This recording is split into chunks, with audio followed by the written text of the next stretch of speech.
Direx. Retour sur le plateau, mesdames et messieurs, de ce grand plateau, tautologie donc utile pour camper cette dernière émission de Sirex TV qui émet depuis ce matin 9h en direct du parc des expositions avec des stands. On salue bien évidemment avec respect tous les tenants des stands, tous les responsables des stands, toutes les entreprises représentées ici, près de 300 entreprises donc, qui gravitent donc, dans ce hall-là avec des travées animées, avec vraiment une belle ambiance et puis des stands qui rivalisent d'imagination. Tout à l'heure, on a abordé donc l'amont pétrolier, par exemple. C'est pour résumer un peu cette étape-là, ce moment-là, l'amont pétrolier, c'est une activité qui est risquée parce que, je prends un exemple, un seul puits sec et puis une entreprise peut disparaître. N'est-ce pas, monsieur Kwaku? Oui, en fait, ça dépend. Pour résumer, l'amont, oui, c'est risqué. C'est risqué et puis ça dépend de la taille des entreprises. Ok. Il y a des entreprises qui se disent, moi, mon ratio, c'est 1 puits sur 5. Il y a de grosses entreprises qui disent, mon ratio, c'est 1 puits sur 2. Donc, quand ils se disent c'est 1 puits sur 2, si le premier est sec, il arrête. Les petites entreprises diront c'est 1 sur 5. Donc, ça dépend de la taille de l'entreprise et ça dépend de combien tu mets dans un puits. Donc, un puits sec, ça peut te coûter 5 millions de dollars, par exemple, en Côte d'Ivoire. Est-ce que la législation au niveau de l'amont vous facilite la tâche ou pas? La législation, les procédures, tout ça, est-ce que ça vous facilite la tâche en tant qu'entreprise, Monsieur Bliabo? Oui, je pense qu'il y a le cause d'investissement de la DGH qui, comme l'a dit déjà le doyen, la Côte d'Ivoire est un pays sur ce plan qui est attractif pour les investisseurs. Donc, on a un coût d'investissement et puis il y a aussi des contrats de partage avec les producteurs qui est vraiment attrayant, ce qui fait qu'on voit de plus en plus d'entreprises venir en Côte d'Ivoire pour faire de la prospection, de la production offshore, pour l'instant offshore. Donc, donc, vous êtes en train de me dire qu'au niveau législatif, c'est attractif aussi pour Bien l'amont? Bien sûr. Oui. Monsieur Amoua, vous confirmez? Non, définitivement. C'est vraiment attractif, c'est bien fait. Et la preuve, chaque année, l'État de Côte d'Ivoire signe 1 ou 2 contrats, au minimum par an. Si le secteur n'était pas attractif, si le cadre législatif n'était pas attractif, les entreprises ne viendraient pas risquer dans l'activité de recherche. Donc, rien que regardant les contrats qui sont signés, on peut dire que vraiment la Côte d'Ivoire est une terre qui accueille bien les investissements, qui attire les acteurs du secteur du pétrole et du gaz. Il y a des pays qui nous environnent et vous verrez qu'il n'y a aucun permis de licence de recherche qui a été signé les 10 dernières années chez eux. Par exemple, pour dire simplement que le secteur de oil and gas est supporté par un cadre législatif qui est attractif en ce moment. Monsieur Kwaku, ça a toujours été comme ça? Ça n'a pas toujours été comme ça. Disons tout simplement qu'à un moment donné, la Côte d'Ivoire a pris une décision qui est très importante. Il fallait mettre en place un cadre législatif qui n'existait pas. Et on l'a fait dans les années 96 où on a fait le code pétrolier. Et le code pétrolier était l'outil et l'élément qui a attiré le maximum d'investisseurs en Côte d'Ivoire. Et comme on dit mes prédécesseurs, ce cadre législatif et ce cadre réglementaire a permis aujourd'hui à la Côte d'Ivoire d'avoir tout ce qu'on a. Et on produit du pétrole en Côte d'Ivoire depuis plus de 25 ans. Et si ce n'était pas bon, je crois que nous souhaitions que ce n'est pas resté en Côte d'Ivoire depuis plus de 25 ans. Je pense que les étudiants qui sont dans les différents stands qui nous suivent sur les réseaux sociaux prennent assez d'informations, surtout que ceux qui sont dans l'amont ou dans l'aval pétrolier. Par exemple, prenons l'exemple maintenant de l'aval. On rentre vraiment de plein pied dans l'aval qui regroupe, on peut le dire, les activités qui transforment, distribuent et commercialisent les ressources extraites. On dit souvent que l'amont, c'est une activité risquée et l'aval, c'est la profitabilité et le risque économique. N'est-ce pas, monsieur Amoua? Oui, tout à fait. Au niveau de l'aval, le véritable souci, c'est de faire en sorte qu'on ait des produits finaux à bas coût. Donc, il y a la profitabilité qui vient s'installer parce que les gouvernants, il y a une fiscalité qui est associée aux produits finaux. Il y a les distributeurs qui doivent s'assurer d'une marge. Il y a ceux qui transforment les produits, le brut qu'ils achètent. Il faut les séparer de l'eau, du soufre, etc. Ce processus demande des entrants. Donc la profitabilité est au cœur du métier de l'aval et il faut s'assurer que le consommateur peut payer son essence et toutes les personnes qui sont impliquées dans toute la chaîne de l'aval, là, ils puissent avoir de la valeur ajoutée. C'est vraiment l'agenda principal là-bas. Alors, je rappelle hein, qu'au niveau de l'aval, ce qu'on a pu avoir, c'est que c'est basé sur des étapes aussi. Tout à fait comme l'amont, il y a le traitement, la transformation, il y a le transport, la distribution, la commercialisation. On va commencer par le traitement et la transformation, M. Bliabo. Ok. Qu'est-ce que ça implique? Ce qu'il faut d'abord vouloir, c'est qu'est-ce qu'on veut comme produit fini. Alors, parce qu'il y a des dérivés du pétrole. Est-ce que je veux du kérosène? Je veux du butane? Je veux du DDO, du VGO? Du pétrole lampant. Tout ça, c'est des produits du pétrole brut. Alors, quand... Des dérivés. Des dérivés, en fait. Quand une entreprise a décidé de produire un type de dérivé, alors elle met sur pied ce qu'on appelle une raffinerie. On rentre dans le raffinage. Le raffinage, c'est simplement prendre le pétrole brut, créer des procédés afin d'avoir le produit qu'on souhaite. Dans cette chaîne, on peut avoir des produits intermédiaires, mais ce qui nous intéresse, c'est le produit fini. Donc, tu fais le raffinage, tu obtiens ton produit et tu le stockes. Donc, il faut des bacs de stockage, ou bien tu le livres directement à ton client pour certains clients qu'on a ici en Côte d'Ivoire. Okay. Il y a aussi le traitement des minerais pour obtenir, par exemple, des métaux utilisables, acier, aluminium, tout ça. Voilà, ça fait partie aussi Alors, les produits, je ne suis pas chimiste, mais les produits que je sais qu'on peut avoir du traitement des pétroles sont en général des plastiques. Est-ce que c'est dans le pétrole seulement, dans d'autres secteurs, au niveau des mines, on ne parle pas aussi de ce genre de... Si, tous les processus, on parle des intrants, comme on l'a dit, pour avoir un produit fini. Donc, voilà. C'est pareil. Si on va dans le domaine des mines, donc leurs produits, ils les prendront dans la carrière. Très bien. OK. Ça dépend si c'est une mine à ciel ouvert ou bien s'il faut qu'ils creusent pour avoir les minerais. Ensuite, ils vont le transporter sur tout ce qui est concasseuse, broyeuse pour... en fait, à partir de la pierre principale, avoir des petits cailloux, je dirais, le mettre dans le processus, le laver, jusqu'à obtenir en fait les cristaux qu'ils recherchent, et puis les extraire après, les compacter pour avoir tout ce qui est or ou autres minéraux recherchés. Tout à fait. Vous avez dit un mot tout de suite hein, qui me permet donc d'avancer dans cette émission, c'est le transport. Dans l'aval, le transport est déterminant. N'est-ce pas, mon très cher doyen? Le transport est déterminant et il faut déjà voir les deux types de transport. Quand je le prends à partir d'un champ offshore, je vais le transporter par tanker. Donc, je vais payer tout ce qui est frais, assurance pour que la matière première arrive à la raffinerie. J'arrive en aval, quand je le raffine, les produits finis, il faut les transporter. Soit je les transporte par citerne, pour ravitailler mes clients, soit je les transporte par pipeline. Vous savez, par exemple, en Côte d'Ivoire, on peut transporter pipeline d'Abidjan jusqu'à Yamoussoukro. Donc, il y a ces modes de transport et c'est déterminant parce que ça va déterminer la charge de l'entreprise et ça va déterminer son coût de revient. Comme dans nos systèmes, en général, les prix à la pompe sont fixés, sont réglementés. Donc, la société en aval a besoin d'avoir des charges très bien contrôlées pour éviter qu'à la fin, sa marge bénéficiaire devienne très petite. Donc, ça, c'est un des gros risques des sociétés qui sont en aval. Très, très, très important. Concernant la distribution et la commercialisation, M. Akwa, c'est très important. C'est très, très important aussi à ce niveau-là. Le rêve qu'on nourrissait, qu'on caressait, là, on est tout près de le toucher, n'est-ce pas? Ouais. Distribution, commercialisation, point clé au niveau de l'aval. Oui.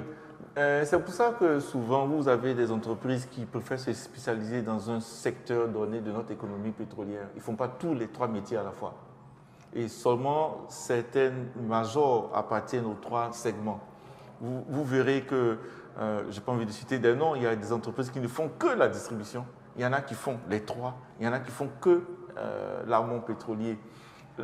La distribution est un cœur de métier qui met la profitabilité au cœur de l'activité et faire en sorte que tous les acteurs qui appartiennent à cette chaîne-là puisse tirer profit de la valeur ajoutée qui est distribuée.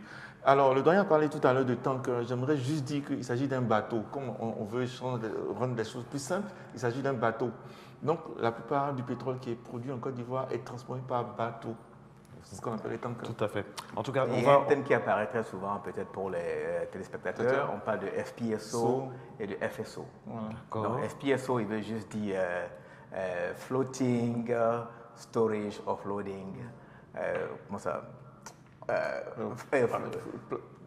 Offloading, voilà. Et puis le FSO, c'est plus le stockage seulement, en fait. Alors, si vous êtes étudiant, si vous êtes, peu importe votre niveau, que vous êtes passionné de ce monde-là, des mines du pétrole et de l'énergie, vraiment suivez-nous et puis prenez un bloc-notes, pourquoi pas, prenez des informations. C'est tout l'esprit également du CIREX. Information à l'instant, dans la salle Kong se déroule un side event. C'est au premier étage, à droite du hall du parc. Donc, dans la salle Kong se déroule en ce moment un side event, donc organisé par Keidan, vraiment qui se signale dans ce salon à travers donc sa sagacité, surtout son côté très pédagogique. On aura les journées carrière. Donc Keidan, en ce moment, se déroule un side event. C'est à la salle Kong. Vous demandez aux membres de l'organisation donc et à toute la team 2A Consulting, se fera le plaisir de vous conduire à cette salle afin de participer à cet événement qui est très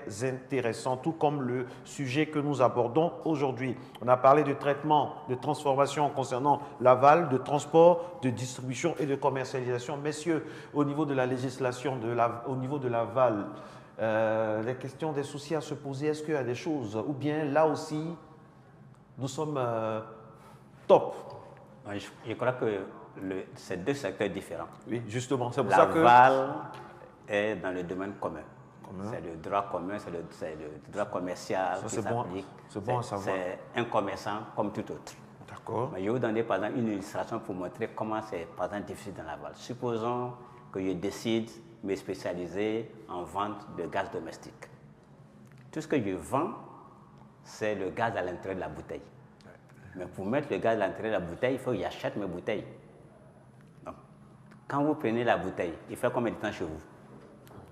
Donc, pour que cette société qui fait le gaz butane soit rentable, il faut que la rotation de la bouteille soit de telle sorte à pouvoir amortir son coût d'achat de la bouteille, parce qu'il ne vend pas la bouteille.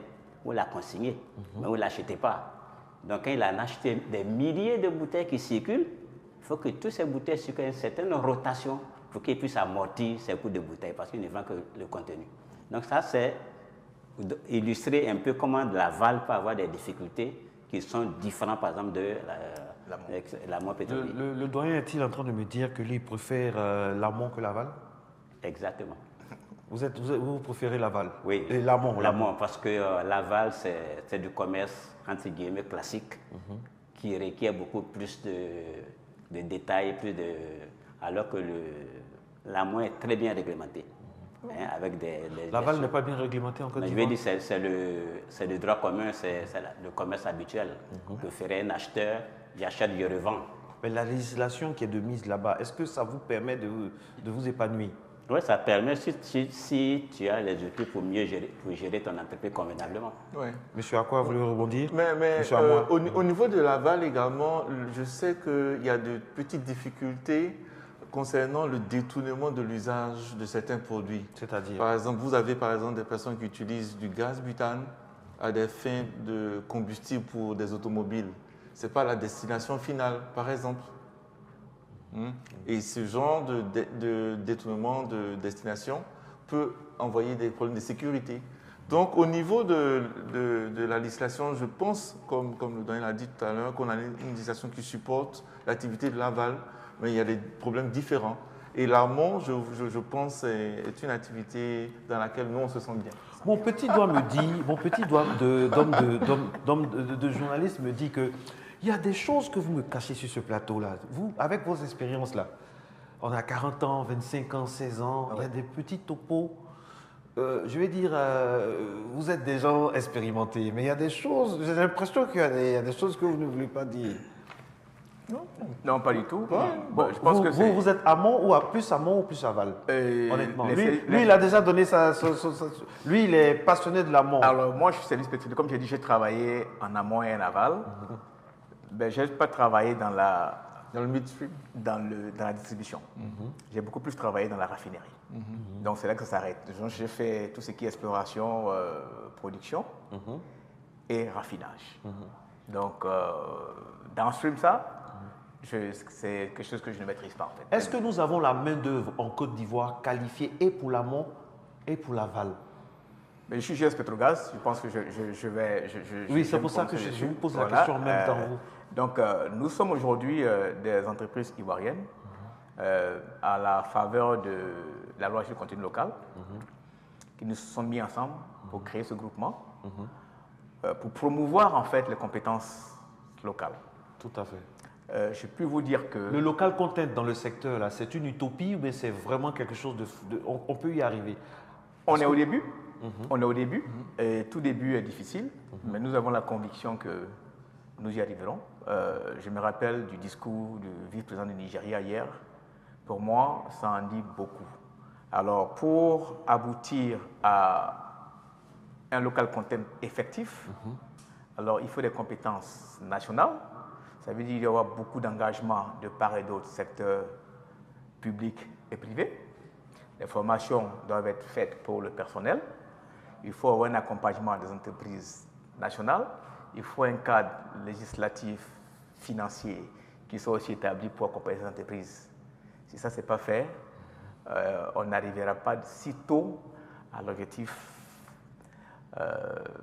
qu'on veut atteindre. Mais, monsieur Amoy, on a la main d'œuvre? Non, je pense que la Côte d'Ivoire n'est pas mal l'outil en termes de main-d'œuvre. Il faut pas se cacher. Par exemple, moi, je prends Tulo. Dans notre bureau en Côte d'Ivoire, on n'a que des Ivoiriens. Je suis Ivoirien moi-même. Je dirige le bureau de Côte d'Ivoire depuis de nombreuses années. On a des compétences ivoiriennes. Je sens le mais. On a des compétences, mais... Non, il faut aller progressivement. Tout à fait. Il faut aller progressivement. Sinon, on a un très, très, très bon boulevard. On a un bon bassin sédimentaire. Et je vous assure... Non, c'est pas entre guillemets. On a fait des découvertes. Notre bassin sédimentaire, il est bon. Très bon. Et je vais emboîter le pas à mon collègue. Il faut aller progressivement dans notre volonté d'établir tous les métiers. Quand vous parlez de progressivement, concrètement, ça donne quoi? Vous voyez, c'est quoi votre vision relativement à ce progressivement là? C'est quoi? Non, je veux que l'État, si vous voulez que je sois plus clair, je veux que l'État accompagne progressivement les entreprises qui sont installées là dans leur effort à faire en sorte que de plus en plus, tous les postes soient tenus par des nationaux. Vous êtes à l'antenne, monsieur Amoy, c'est le moment ou jamais. Donc dites en faisant quoi concrètement? Vous attendez quoi? Mais le cadre législatif, il est là, il est bien cadré. Qu'est-ce qu'on peut faire de plus alors? Moi, je demande aux gens d'être patients. On ne change pas les choses du jour ou de la nuit. Il faut être patient, les choses se mettent en place graduellement et il ne faudrait pas qu'on casse notre secteur pétrolier. Oui. Voilà, moi, c'est ça mon but. Il ne faut pas qu'on casse, on va progressivement. On a déjà un bon bassin, on a les infrastructures, on a des autorités publiques qui écoutent le secteur privé. Donc pour moi, il faut aller progressivement, il ne faut pas se précipiter. Et on a vu des pays qui se sont précipités, ils ont cassé le secteur. Il faut aller progressivement. Je pense Monsieur Kwaku, pour vous répondre, on a du vivier en Côte d'Ivoire. Ouais. Il y a une très bonne école à l'INHPB, à Yamoussoukro, qui forme les ingénieurs pétrole depuis près d'une vingtaine d'années. Donc la plupart des ingénieurs ivoiriens ont été formés en Côte d'Ivoire. Ouais. Et toutes les entreprises ivoiriennes, qui opèrent en Côte d'Ivoire, travaillent des Ivoiriens.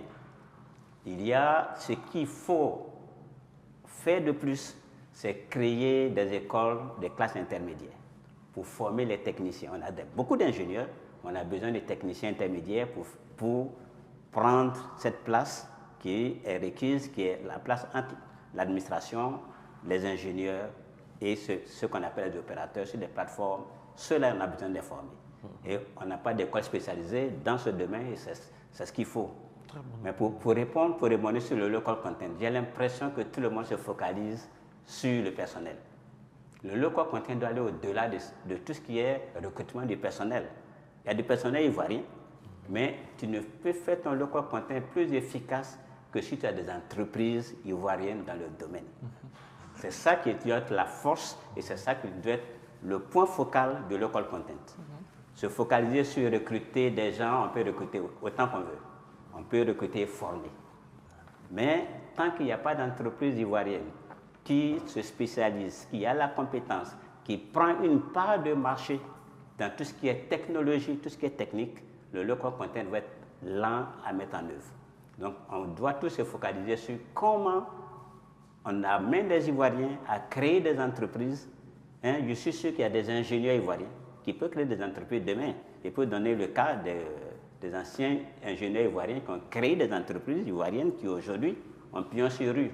Et c'est sur ça que l'État doit focaliser son attention, de telle sorte que les Ivoiriens qui ont le potentiel doivent pouvoir avoir accès à des financements pour créer des entreprises, pour prendre la place des entreprises internationales. Oui, c'est exactement ça. Ah oui, Monsieur Biabo, je vois que le doyen vous a définitivement Non, convaincu. il ne faut pas se précipiter. Il faut prendre le temps de bien former les gens. Il faut prendre le temps d'aider les champions nationaux qui sont là. Et ça met du temps. Ça met du temps et il faut le faire progressivement sans se précipiter pour atteindre le but. Le but, c'est le transfert de compétences technologiques. Bien sûr. Quand vous regardez la loi, juste pour, on a défini des métiers et des services. Alors, on a eu la chance de participer à l'élaboration de cette loi et des arrêtés qui l'ont accompagné, le décret, tout ça. Alors, on a subdivisé les métiers en 3 catégories, A, B et C. C'est évolutif. Aujourd'hui, sur la base de ce qu'on sait, on a défini des métiers qui sont en catégorie A. Ça veut dire qu'on sait qu'en Côte d'Ivoire, la compétence nationale est là pour ces différents métiers. Les catégories B1 et B2, je dirais B1, c'est une entreprise de droit ivoirien, c'est-à-dire qui a un registre de commerce ivoirien. B2, les métiers ne peuvent ne pas exister en Côte d'Ivoire, mais on peut le faire en partenariat avec une entreprise étrangère. Et il y a des métiers pour lesquels on se dit qu'il n'y a pas encore la compétence en Côte d'Ivoire, alors ils sont dans la catégorie C. Je peux donner un exemple.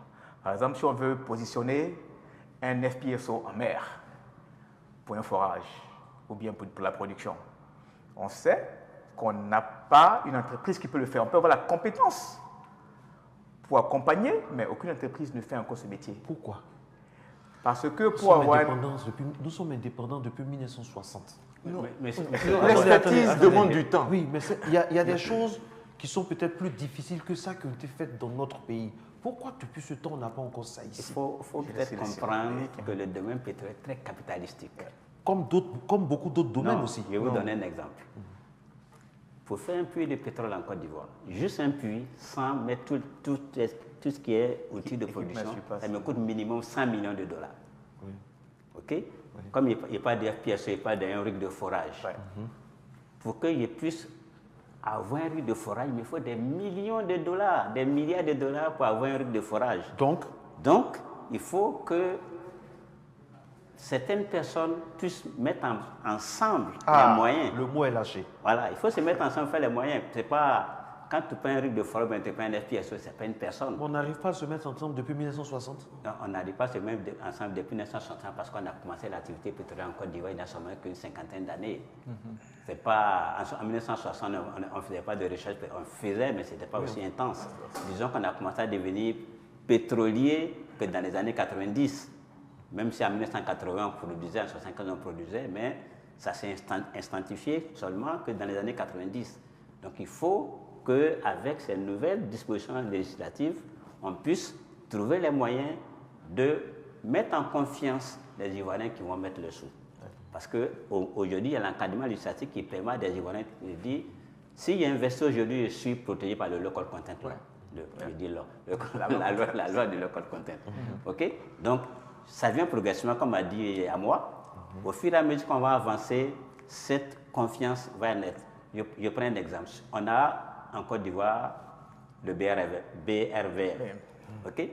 Pourquoi ne pas mettre en place la bourse pour dire que des valeurs mobilières, voilà, pour ceux qui nous regardent. Pour dire qu'une entreprise qui vient s'installer en Côte d'Ivoire, par exemple, dès le départ, quand on est en recherche, l'entreprise vaut 0 franc en bourse. Mais si on met en place des encadrements législatifs qui permettent de dire que cette entreprise doit pouvoir s'enregistrer à la Bourse des valeurs de Côte d'Ivoire. Tout les Ivoiriens peuvent acheter des actions parce que les actions sont très basses, c'est la recherche, ça ne coûte pas cher. Mais dès qu'elle va commencer à produire, les Ivoiriens qui ont mis l'argent dans cette entreprise d'exploration vont avoir des actions qui vont monter. Et c'est comme ça que petit à petit, on peut créer cette manne financière qui va permettre d'aller au-delà du simple fait d'être prestataire de services. Les Ivoiriens ont-ils peur de se lancer dans l'investissement dans ce domaine? Il est nouveau. Il est nouveau et il est onéreux, il est capitalistique, pour dire vrai. Et pour vous donner une image simple, puisqu'on veut expliquer les choses simplement, plus vous venez en haute mer, plus votre activité pétrolière vous coûte cher. C'est tout simple. Plus vous quittez le sol pour aller en mer, sur l'eau, plus ça coûte cher. Plus l'eau est profonde, plus ça coûte cher. Il faut mettre des instruments de sécurité, tout et tout, pour ne pas que ça puisse péricliter. Donc, l'activité pétrolière est une activité qui prend beaucoup de capitaux. Aucune des entreprises que vous verrez installées en Côte d'Ivoire ne se finance en Afrique de l'Ouest. Aucune. Elles ont toutes bénéficié d'investissements qui viennent de l'étranger. Toutes les entreprises qui ont commencé, qui ont démarré, qui produisent en Côte d'Ivoire, n'ont pas bénéficié de financement en Afrique. Ce n'est pas possible. Wow. Ça, je vous le dis clairement. C'est révélateur. Hein? Non, on ne peut pas financer localement ces activités. Ici, ce n'est pas possible. On n'a pas le tissu financier pour ça. Et c'est pour ça que je vous demandais d'insister sur le fait que les choses doivent s'installer progressivement. Le temps nous permet d'accumuler de l'expérience, de donner de la confiance aux différents acteurs et de permettre aux gens de se former en amont. Donc vraiment, il faut du temps. Alors, à vous entendre parler, on va revenir tout à l'heure. À vous entendre parler, je comprends il est très important, je dirais impérieux, de coordonner l'amont et l'aval. Pour l'efficacité économique, par exemple, pour l'optimisation de la chaîne de valeur, c'est très important. Et puis aussi, c'est pour eux, hein, tout ça, pour la réponse aux consommateurs. Monsieur Biabo, non? Oui, juste avant de répondre à la question, je voulais dire que tout à l'heure, on a dit qu'il faut faire les choses progressivement. Aujourd'hui, en Côte d'Ivoire, il y a une entreprise ivoirienne, Ice Oil and Gas, qui s'est vue octroyer un bloc en mer. Donc, c'est une première, une entreprise ivoirienne qui fera de l'exploration. Je pense que c'est au large de vers Foxtrot, là-bas, en fait. Oui, le bloc Foxtrot. Voilà. Presque à San Pedro. Voilà. Donc, ça, c'est grave. Donc, pour revenir à votre question, il faut en effet coordonner les deux activités. Parce que nous, on est dans un système économique où le prix à la pompe est fixe. Le prix à la pompe est fixe, ça veut dire qu'on doit faire ce qu'on appelle du reverse engineering. Alors, contrôler nos coûts en amont, les optimiser, et à partir de ce prix qui est fixe à la fin de la production, pour pouvoir en fait augmenter notre marge. Donc l'amont et l'aval doivent pouvoir travailler ensemble pour cette optimisation de coûts. D'accord. Donc l'importance de coordonner l'amont et l'aval, efficacité économique, optimisation de la chaîne de valeur et puis réponse aux besoins des consommateurs. Bien sûr. Efficacité économique? Oui. Oui. Efficacité économique, pour vous, ça implique? Efficacité économique, pour moi, ça implique la réduction des coûts de production. La réduction des coûts de production. Ouais. Et vous, monsieur Amoa, quand on dit par exemple optimisation de la chaîne de valeur, on en parle de plus en plus. Oui. Non, l'optimisation de la chaîne de valeur remet au centre du débat la profitabilité de chaque acteur de la chaîne. Chaque acteur ne peut avoir de la profitabilité que lorsque les coûts sont réduits en améliorant les facteurs de production. Donc, il faut que j'arrive à produire bien, mieux et moins cher. Ça, c'est ce qu'il faut pour chaque acteur. Et quand on améliore ces trois éléments, on arrive à une optimisation. Bien, mieux et moins cher. Voilà ce que je veux dire. Sirex.